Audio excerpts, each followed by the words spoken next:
Let me be really open-minded with you about what I'm okay with in a tabletop role-playing game. If I'm playing with people that I know that trust me and I trust them, like friends, family, at home, throughout my life, I've been a public game master, so, I run the game for strangers. But we're going to talk about what I'm okay with when I'm running with people that I feel safe to do anything with. I am totally open to rape in the game. Yeah, exploring rape, people being raped, not endorsing it, but using it. The bad guy raped this person, raped that woman, did whatever. Same thing with slavery. Oh yeah, I'll use slavery. I'll use every form of brutality you can imagine.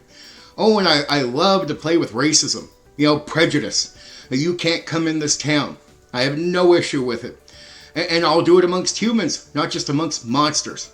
I have no issue at all. It's not that I'm endorsing or promoting bigotry, but I am using it in the game as an expression of evil, where the bad character is, or the bad people are being racist or sexist. And, I'm showing it off without shame. Like, I'm not showing it off as if I'm promoting it, but in the game, I love the drama that it brings to the game, to the experience. Now, would I put these topics in front of children, younger players? Of course not. And in reality, I would with the adults that I'm, running in public, strangers that I'm meeting for the first time.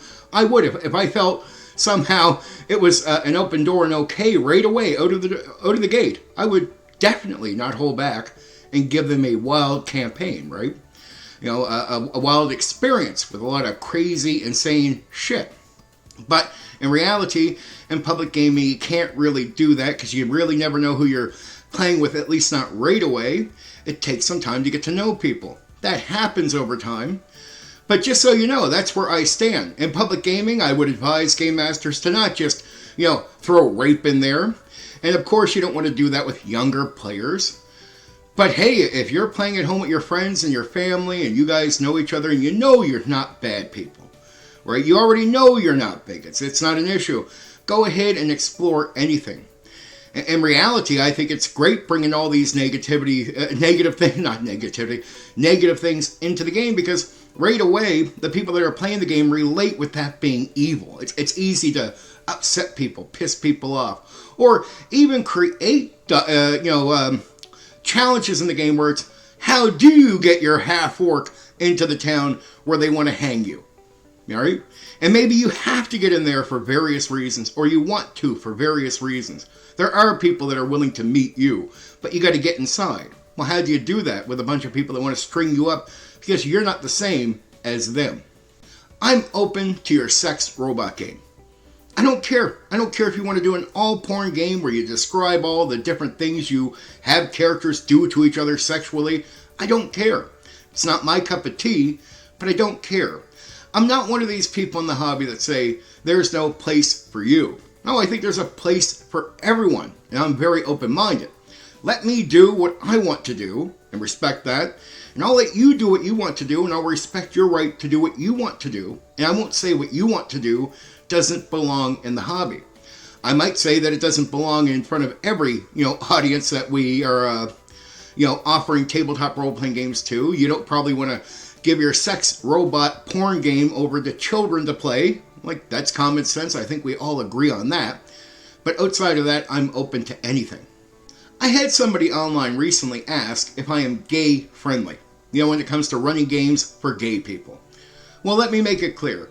You shouldn't have to ask, right? There's no sign out there that I'm putting out that I hate people for who they are. No, not at all. I have no problem with, you being gay or whatever. Here's what I ask. I don't care what you are. I don't care how you live your life. But when you show up to the table, you respect the game. You respect me. You respect the other players. You take the game serious and you put your best foot forward. Do that. I don't care if you have green skin with long fingernails and 20 tails coming out of your back. I don't give a damn. I really don't. If you show up, you respect the game. You respect me. You respect the other players. You take the game serious. You put your best foot forward. We're good. And I will happily run the game for you. Happily. And I'll never judge you for who you are, right? And that's none of my business, and it's not something we're going to bring up at the table as an issue between us, right? Because I don't care. You live your life how you want to. I'll live my life how I want to. There's the only requirement for these games, that I have for players is that they simply do the things I just mentioned, right? And if you do that, I don't care what you are or who you are. I'll be satisfied with that social experience with you and socializing with you under those conditions. But it has to be under those conditions, right?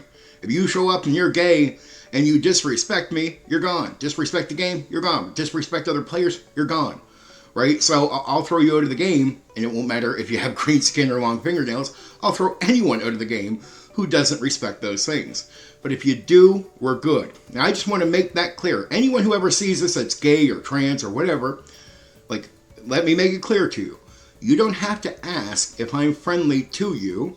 You just have to follow what I said here. And you can come and tell me, hey, I'm interested in the game and I want to jump in. And you don't even have to ask, are you trans friendly? Are you gay friendly? I'll treat you with the same respect that you treat me with. Simple as that, right? Are we good? I hope so. Anyway, for now, take care. You know what you can do? You can hit the like button. You can share the video. Oh, and there's another button you can press. That one that lets you subscribe to my channel for more content. Oh yeah, there's that bell thing. You can press that so you know when I've uploaded a new video right away.